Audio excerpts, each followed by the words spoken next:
Salut tout le monde et bienvenue dans cette nouvelle vidéo sur les comics DC Infinite, donc la vidéo dans laquelle je vous donne un peu mon retour sur les lectures que j'ai fait récemment dans la collection DC Infinite. Aujourd'hui trois titres du Badverse, donc il n'y aura pas beaucoup de diversité.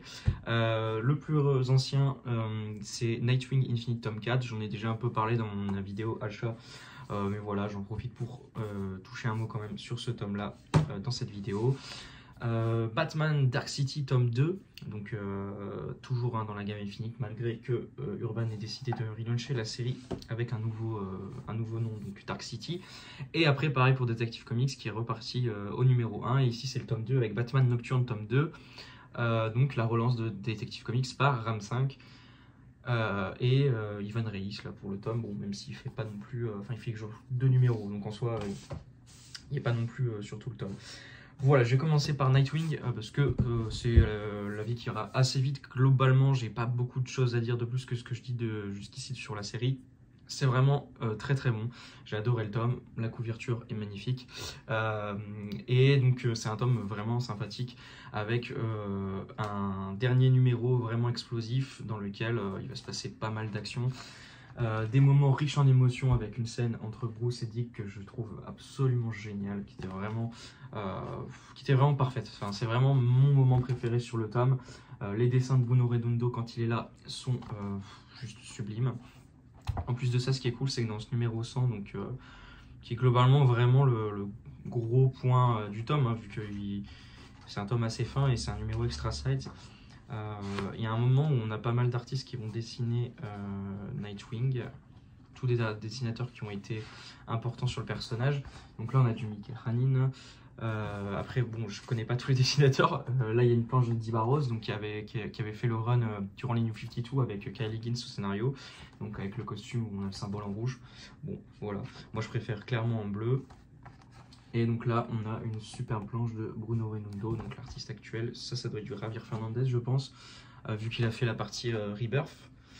Voilà, il y a aussi une planche que je trouve vraiment, enfin une case plutôt, qui je trouve vraiment incroyable, qui est celle-ci, où on a Dick, Superman et Wonder Woman qui sont devant le Hall of Justice complètement détruit suite aux événements de Dark Crisis. Donc c'est un numéro où vers la fin il va se passer quelque chose d'assez important pour Dick et les Titans. J'en dis pas plus, mais clairement ils vont être mis sur le devant de la scène. Et puis à part ça, voilà, donc c'est toujours les mêmes qualités pour la série. Donc si vous aimiez jusque là, vous allez kiffer le tome 4. Et comme d'habitude, moi j'attends la suite avec impatience. Et pour moi, c'est toujours l'une des meilleures séries, si ce n'est la meilleure série, avec Batman Superman de Mark Waid. Voilà pour Nightwing. Là pour le coup, petite déception avec Batman Dark City tome 2. Bon, ça c'était une relecture pour ma part. Je suis Batman en VO et globalement j'avais été assez déçu de base en VO, et là je vous avoue que ça m'a pas vraiment réconcilié avec. Je suis toujours assez déçu du tome. Déjà, point assez décevant d'emblée, ça c'est la partie graphique. Donc au scénario c'est toujours Chip Zdarsky pour le scénar, et pour les dessins donc Jorge Jiménez n'est pas présent. Enfin il fait quelques pages dans le numéro à la fin, qui est aussi un numéro extra sides comme pour Nightwing. Mais sinon à part ça c'est du Mike Outrome. Alors je sais pas trop comment ça se prononce, mais en tout cas sans être mauvais ce qu'il propose, on est clairement sur quelque chose de beaucoup moins impressionnant que ce qu'a pu faire Jiménez sur ce qu'il fait sur Batman, quoi. On en prend plein les yeux à chaque fois quand il est là, et là forcément il souffre un peu de la comparaison, alors que en soi c'est loin d'être mauvais ce que propose ce dessinateur, mais forcément on est quand même un peu déçu. Enfin moi personnellement j'étais un peu déçu de la partie graphique. Après là où ce qui est le plus dommageable, c'est pour moi la partie scénario. Donc dans ce tome-ci on a tout simplement Bruce qui va se retrouver dans une réalité alternative où Batman n'a jamais existé, où plein de personnages ne sont pas vraiment dans les rôles qu'ils ont d'habitude. On a par exemple Arbeden qui est une espèce de flic dopé au poison venin de Bane. C'est une Kyle qui n'est pas avec Bruce, mais qui est une espèce de, comment dire, qui gère un espèce d'empire criminel, etc. Enfin voilà, c'est pas non plus un pitch hyper original de voir une espèce de réalité alternative dans laquelle Bruce va essayer d'un peu de régler les choses tant qu'il peut. Et puis il va y avoir tout un aspect, surtout vers la fin du tome, avec le Joker, et un autre personnage qu'il va rencontrer dans cette réalité alternative. Et voilà, Zdarsky va développer une espèce d'idée en rapport avec le Joker que je trouve pas hyper intéressant, enfin un peu grosse, et ouais, je suis pas hyper fan de choix scénaristiques qu'ils ont fait. Et ça essaye de créer un truc, un mythe et tout, et autour du Joker, mais ça fonctionne pas trop selon moi. Et puis après, voilà, il y a tout un côté fanservice dans le dernier numéro, j'en dis pas plus, mais voilà, Jiménez s'éclate et tout sur la partie graphique, nous propose plein de designs et tout, essaye de changer un peu son style pour des raisons particulières, pour être plus en raccord et tout. Et donc la partie graphique est hyper intéressante et c'est vraiment joli, il n'y a pas de souci, mais passer ça, ouais, bon, c'est sympa, mais comme quand j'avais lu ça en VO la première fois, assez déçu, quoi. C'est pas... J'ai pas été emballé, et je trouve que vraiment il y a une perte de régime avec ce tome 2 et c'est vraiment dommage. Parce que j'ai beaucoup aimé le premier tome. J'avais fait une vidéo d'ailleurs où j'avais parlé que du tome 1 pour une vidéo Infinite.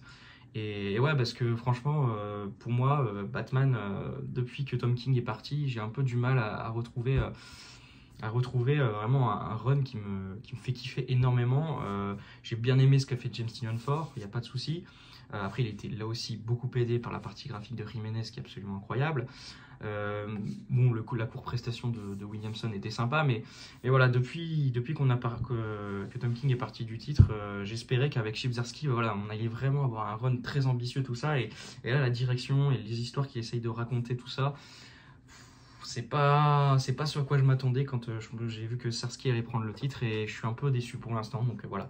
Après, je vais continuer la série, c'est pas non plus complètement nul à chier, attention, hein, je dis pas, mais j'en attends plus pour le titre Batman, et c'est un peu dommage parce que voilà, moi je suis vraiment très fan de la période New 52 de Scott Snyder et Greg Capullo, et la période de Tom King qui est mon run préféré sur Batman, donc j'en attends vraiment beaucoup du titre Batman à chaque fois, et là pour l'instant le contrat n'est pas trop rempli selon moi. Et je termine assez rapidement avec Batman Nocturne tome 2. Bah écoutez, là pour le coup, c'était vraiment génial. J'ai beaucoup aimé le tome 1, donc je n'ai pas parlé sur la chaîne. Ram 5, dans son run sur Detective Comics, va vraiment axer toute la partie, enfin son récit sur toute une partie fantastique, mystique, avec la Ligue des Ombres, le personnage de Talia al Ghul qui va être assez présente, et tout un côté société secrète, un peu à la cour des hiboux, avec une famille puissante qui revient à Gotham, qui veut un peu s'emparer de la ville et tout, qui gère plein de choses en coulisses. On a un peu du mal à voir où tout ça va nous mener, hein, pour l'instant, donc Ram 5 il pose un peu ses cartes au fur et à mesure. Surtout vraiment à la fin de ce tome là, on a vraiment pas mal d'intrigues qui ont commencé, mais c'est bien foutu, c'est bien écrit. J'aime beaucoup la manière des différents vilains qu'il écrit, notamment Double Face qui est mon vilain du Batman, du Batverse préféré. Et puis Ivan Reis nous régale avec ses dessins au début de tome, regardez-moi ça, c'est magnifique. Donc vraiment je suis très fan de son écriture des vilains. Il y a aussi une scène que j'ai adorée, un dialogue que j'ai adoré entre Bruce et Freeze au début du tome, que je trouve vraiment génial vis-à-vis de Batman et sa relation avec Gotham, qui fait un parallèle plutôt intéressant. Donc voilà, c'est super bien écrit. Il y a tout un univers qu'il est en train de développer, et toute une intrigue sur un long terme qui a l'air vraiment intéressante. Et voilà, moi j'ai clairement envie d'avoir la suite. Et puis la partie graphique est vraiment géniale. Ce qui est un peu dommage, c'est que là on a beaucoup de dessinateurs. On a du Ivan Reis, on a du Raphaël Bouquerque par moment, et puis vers la fin on a d'autres dessinateurs qui prennent le relais, notamment Dexter Soy, Stefano Raffaele. Et puis vers la fin on a aussi encore un autre dessinateur.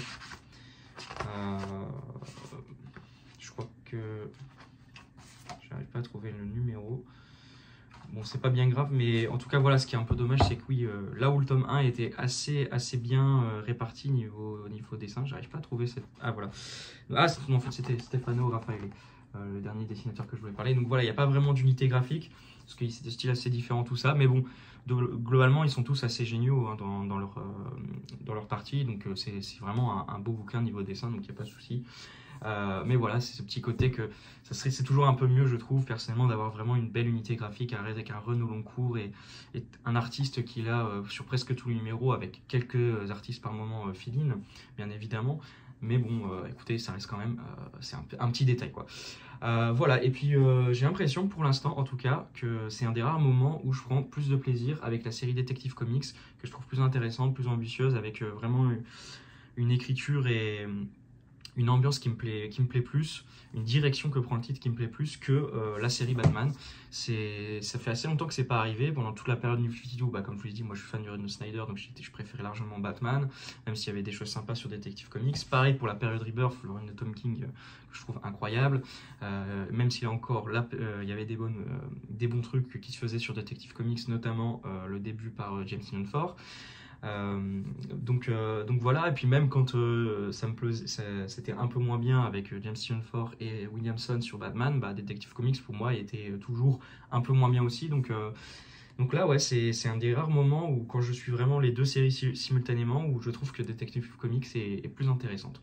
Donc fallait bien que ça arrive un jour, et bah, pour l'instant c'est le cas. Après on verra bien évidemment sur la durée pour Batman Nocturne, et puis comment va rebondir Chibzarski, hein. Ça se trouve le prochain tome je vais l'adorer, mais ça m'étonnerait vu le prochain arc qui est Gotham War avec l'espèce de guerre qu'ils veulent faire avec Batman et Catwoman. C'est pas du tout une idée qui me plaît de base, donc voilà, je me hype clairement pas trop sur la suite, mais voilà, on sait jamais, je peux avoir de bonnes surprises, et puis encore une fois, pour l'instant c'est pas non plus catastrophique, il faudra voir qu'est-ce que va nous proposer Zdarsky par la suite. Voilà, donc écoutez, c'est tout pour cette vidéo, j'espère qu'elle vous aura plu, voilà, globalement des plutôt bonnes lectures, hein, même de très bonnes lectures, et Nightwing et Detective Comics. Une petite déception pour Batman Dark City, mais bon, on verra comment le titre se porte par la suite. Et puis bah, moi ce sera tout pour cette vidéo, n'hésitez pas comme d'habitude à donner votre avis dans les commentaires sur les comics ou sur la vidéo. Assez curieux de savoir si par exemple vous suiviez les deux séries Batman et Detective Comics, laquelle vous préférez, tout ça. Et puis bah, d'ici là, prenez soin de vous et à la prochaine.